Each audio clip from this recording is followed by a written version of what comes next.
கர்த்தருடைய பரிசுத்த நாமம் மகிமைப்படுவதாக. பாடம் 5, வேறு பிரிக்கப்பட்ட வாழ்க்கை. இதுல 5 ஸ்டேஜஸ் இருக்கு. தானியல் ஸ்டோரியோட இதை நம்ம கம்பேர் பண்ணி பார்ப்போம்.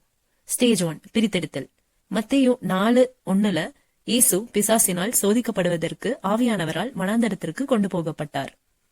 அப்போஸ்தலர் 2:40 மாறுபாடான சந்ததியை விட்டு விலகி உங்களை ரட்சித்துக் கொள்ளுங்கள் என்று எழுதியிருக்கிறது. தானியல் 6:2 தானியலை கர்த்தர் பிரித்தெடுத்தார். நாமும் நம்முடைய வாழ்க்கையில் மாறுபாடான சந்ததியை விட்டு விலகி வாழ வேண்டும். ஸ்டேஜ் 2, வனாந்தரத்தின் பாதை.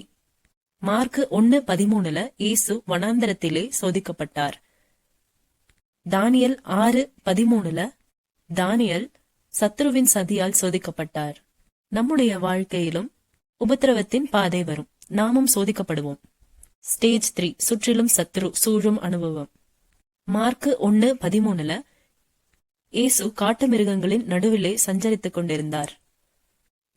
தானியல் 6:6 தானியலை சிங்கங்களின் நடுவிலே போட்டார்கள்.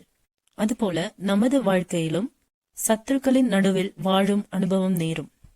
அடுத்தது ஸ்டேஜ் 4, பிசாசால் சோதனை. மத்தேயு 4:1 இயேசு பிசாசால் சோதிக்கப்பட்டார், பின்பு ஜெயித்தார். தானியல் 6:22 தானியல் சிங்கக்கெபியில் இருந்தும் சிங்கம் அவனை சேதப்படுத்தவில்லை. நாமும் பிசாசால் சோதிக்கப்படுவோம்.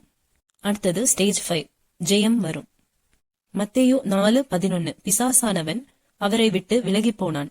உடனே தேவதூதர்கள் வந்து பணிவிடை செய்தார்கள். தானியல் 6:23 தானியலை கெபியிலிருந்து தூக்கினார்.